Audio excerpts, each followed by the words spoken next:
はふーってしてみたら。あれ？ウィー。すごいでしょ。あれ種？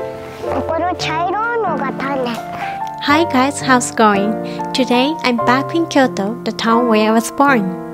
Here's famous for its bamboo, and I loved playing the bamboo forest when I was student age. We have a lot of bamboo furniture at home, bamboo from my friends, and my mom used to cook bamboo shoots for us in the spring. I've wanted one day to introduce you guys in the world to the wonderful bamboo of my hometown. So today we're going to see the craftsmen to learn about bamboo. You may have bamboo production in your homes, but let's go and see together what is so great about Japanese bamboo products. う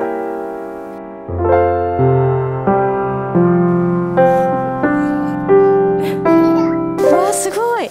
ちょうど今落葉期で地面がね、うわ笹の葉で、これがまたよく滑るので。小学生の時にタケノコ掘りとかを学校で行ったっきりされましたか？はい。でもそれっきりなので。ここはタケノコは基本的に取らず材を取る林なんですね。違うんですか、林によって。マダケっていう種類で、年齢の差が色によく現れる種類なんですね。ですから見た目の色でだいたいもう青みが強いのは若い竹、白っぽくなるにつれて樹齢が高いんだよっていうことですね。私たち竹に携わっているものは一本一本の竹の色をものすごく大事に見てるので、やっぱりすごくこう観察されて描かれてるなっていうのがすごく好きです。この色味の感じ。あ、そうですか。はい、嬉しい。竹のプロからお墨付けいただきました。木と一番違うのはもう3ヶ月で大人になって、それ以上先太りもしないし伸びもしないっていうちょっと不思議な生態なんですね。それが3ヶ月経ったらもう大人になって、タケノコの皮がポロポロ6月に落ちていって、7月ぐらいからもうピタッと成長が止まってタケノコが出てこなくなるんですね。あるいは3メートルぐらい伸びたり5メートルぐらい伸びたりしても、そこからもうピタッと成長をやめるんですね。そういうのを止まりタケノコっていうんですけれども、地上に出てきた竹の4割5割が竹になれずに土に帰るって言われてるんですね。私たちの竹材生産林っていうんですけれども、そういう切子さんはタケノコも取らないし、なるべく残していくんですね。若い竹ってパッと見が綺麗なもんだから、よくわからない一般の方々が入ると真っ先に切っていっちゃうんですね。あ、綺麗綺麗って思って若い竹ばっかり切っていくと、全体がこういう白っぽい竹で構成された竹林になっていくんですね。良い竹は取るっていうのと、良い竹は残すっていう、その狭間を狙って管理してるんですね。なかなかこういう職業があるっていうことも知らない人が多いんじゃないですか。そう思いますね。切子っていう言葉が本当に浸透してないんだなって、木こりっていうふうに聞かれるんですね。あ、確かに木こりさんはわかるんですけど、切子っていうワードが本当に浸透してなくって、なんかガラス細工のイメージがパッと。ですよね。1年の仕事の半分が整理伐採って言って、その枯れた竹とか、要するにもう土に帰ろうとしてる竹の片付けなんですね。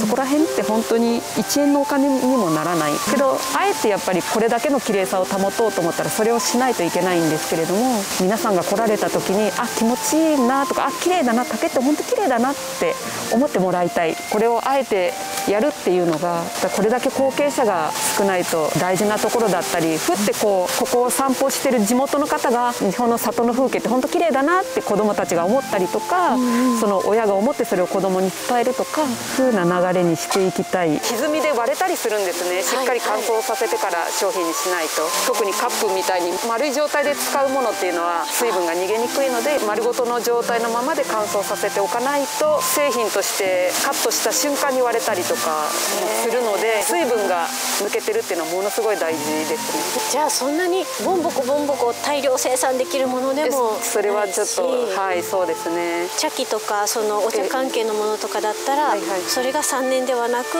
10年であったりとかって、まあ最低でも4年とか言われてるんですけど、4、5年寝かせて割れることがちょっと問題があるものは、やっぱりそれだけ長く乾燥期間を置いた方が安心っていうことですね。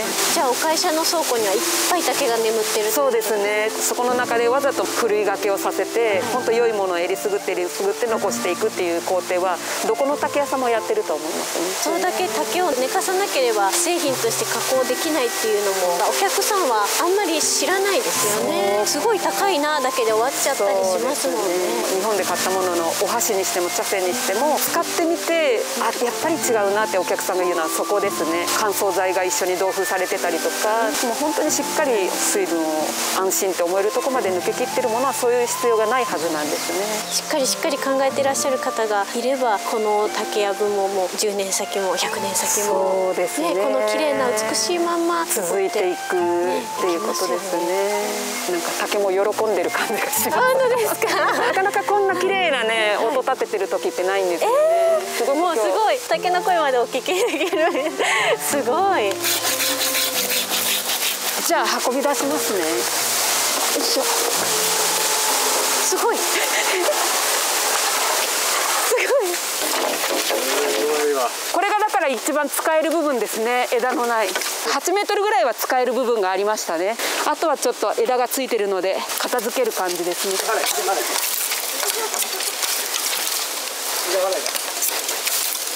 それ持ちながら竹を持ちながら。そうすごい。オッケー。すーちゃんすごいね。ここ行ったの？おも油抜きをすることによって水分がスムーズに発散してカビが生えにくい材になるんですね。これはどれぐらい、さっきからずーっと拭いてらっしゃいますけど。20分で合計40分ですね。これをすることによってツヤもね、全然違いますよね。そうですね。この竹の本来のこのツヤっとした感じ。そうですね。すごい綺麗。パパスーちゃんを抱っこしながら重たい荷物を持って屋上まで屋上まで階段を。わあ、すごい気持ちいい。すごいね、パパこれ。すごいね。これが天日干しっていう天日干し。お日様の下で干して色を抜いて、その後しっかり倉庫の方で生かすんですね。確かにちょっとまだ青っぽいそうなんですよ。竹がありますね。火に当たってる方しか色が抜けないんで、定期的にこうひっくり返してっていう。もう色が変わるまでってことですもんね。そうですね。色が変わってプラス多分ある程度の水分が抜けるまで天日干しするんだと思うんですけど。めっちゃ時間かかるね。すごい。手作業でね、こうコロコロして。すごいね。もう我が子だね。我が子だね。我が子を育てるような。ちょっとした端材でもね、無駄にするの本当もったいないなって。東前がいつもこう油抜きしてる姿とか見ると、そこまで手間かけて。商品になっても大切に使いたくなるよね。すごい。素晴らしい。何も塗ってない綺麗な竹の色。ここから色をつける形ですね。種類に違うんですけど、赤だったり黒だったり。漆の原液に松塩って言って松ヤニをすすにしたものを粉にしたものを混ぜて、でこの黒い色を出して。普通の漆自体は茶色いものなんですけども、それにそういった形で色をつけて。松塩ってことは松を焼いてすすそうです。松ヤニを焼いてすす。漆ってよく見るのはお茶碗であったりお椀であったりとかっていう、でもちゃんとこの竹の表情が見えてすごい素敵ですよ。ベタに塗るんではなくて、すり漆という技法ですね。漆をすりつけて多分拭き取ってしまう形になりますので、生地が見えるような仕上げになります。ね、いいよね。なんかその竹の表情が見えて。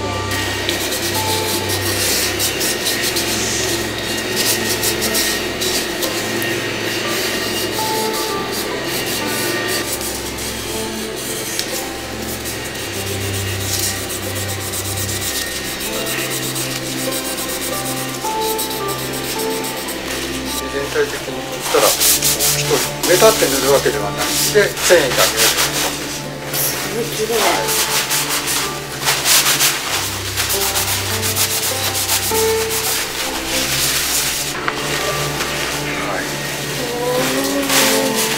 でさらにこれに漆をまた2回外側を重ねていきます。これが今1回目色をつけられたばっかりの、まだツヤ感があるっていう感じでは。1回目は半分ぐらいすり込んで終わってしまうので、ツヤは出てます。これが出来上がり品ですね。今回作っていただいた完成品のツヤツヤの風合いがまた全然変わりますよね。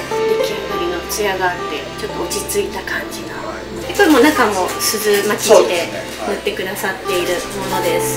これ重ねることで細かい隙間にどんどん入っていってフラットになることでツヤが出てくる。色も重ねるんですか？色も重ねます。最終的には漆のみで仕上げますけど、大体1本の漆の木から 200cc 牛乳1本ぐらいしか取れないんですよ。そうなんですか？10年以上育てた木からそれぐらいしかじゃあとっても貴重なもんなんですね。そうですね。天然の漆だったらじゃあ酵素がまだ生きていて、それが固まるのが湿度と気温が必要という。めちゃめちゃ勉強になります。ありがとうございます。これは温度と湿度でしてまして、いわゆるある程度湿度がないと乾燥しないので。結構押し入れの中みたそういななんですよ。はい。こちらね、蒔絵の部屋になりまして。じゃあその鈴巻地とかはここで、そうですね。その鈴巻地も手作業でやってくださって。そうですそうです。はい。すごい。蒔絵とか、あと金箔を買ったりするのが彼女が専門で。すごい緻密な作業ですね。そうですね。こんなに色があるんだ。すごい。あら、まだだな。可愛い。熊のママさん。可愛いね。すごい可愛い。すごい可愛いね。これちょっと可愛いんじゃないですか。これからここにロゴを入れていただくんだ。わあ、すごい。タケノコいっぱいある。ほら、ここも。うわー、すごい。あ、すーちゃんの動きんじゃない？おお。あ、どっちかな。どっちかな？同じぐらいかな。ちっちゃい赤ちゃん見つけた。あらー、すごいね。もう一個ちっちゃな赤ちゃん見つけた。あった？これわあ、ちっちゃいね。あ、これはどうかな？あ、すーちゃんの動き。あれはどうかな？大きいやつ。いいね。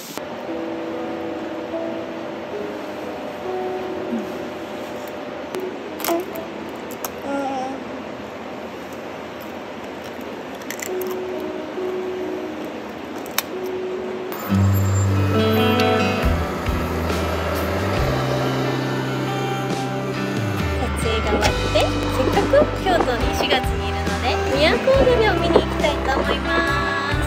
元さんとすーちゃんは初めての都踊りです。ママもね、ちっちゃい時ね、あそこで踊ってたんです。あ、舞妓さんだ。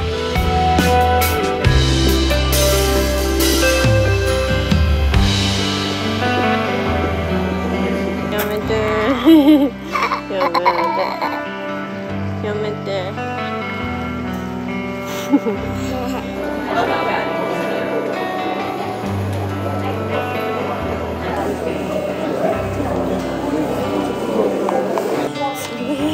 すごさの寒くないよ。すーちゃんもかな。だよね。今日さ、暑い日だもんね。ねなんでそんな結託してるのよ。すーちゃんとパパは暑がりなんだから。暑がりだからね。なんで若いから？だから、いつもママお化粧してんね、すーちゃん。今日はお化粧取りなさい。その通り。その通りだよ、すその通りーちゃん。もうさ、最近さ、お化粧したまま息絶え絶えで寝てるんだよね、ママ最近ね。すーちゃんにさ、いつもさ、ママおばあさんになっちゃうからお化粧取ってって泣かれるんだよ。よく見えて、よく覚えてるね。すごいね。楽しい京都だったね。いやー、都踊り面白かった。ね。見せてあげて。どれ見た？どれ見た？これやった？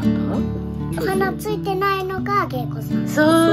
そう、よく覚えてるね。芸妓さん4人もいる。4人もいるね。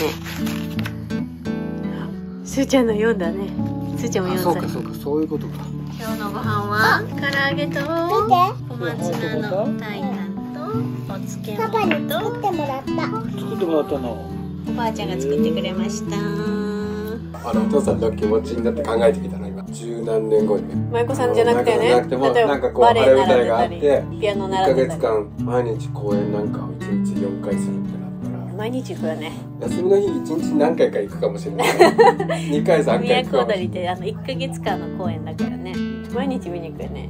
それに乗ったらしかもこれもう買うね買うねすっごいね。ママどこかわかる？ママどこかわかんないで、これで。いやでも本当にわかんないね。ちょっとでも顔が違うね。もう10年前だからね。並べて見てみたら成長していく。すーちゃんがあかんって言ってんだよ。京都の言葉おばあばあちゃんに移ったらあかんって言った。すーちゃん、あかんってどういう意味？赤って食べてる。お、分かってる、すごい。見ていくよ。せーの。うおー。ママもう眠ってやりたい。でも本当におばあさんになっちゃうけどいいの？絶対お化粧取ろうなってさっき言ったじゃん。お化粧取らないとどうなっちゃう？おばあさんになっちゃう。おばあさんになっちゃう。お化粧取らないのやばい。なんで？なんでおばあさんになっちゃうの？おばあさんになったらやだ。綺麗なママの方がいい？分かった。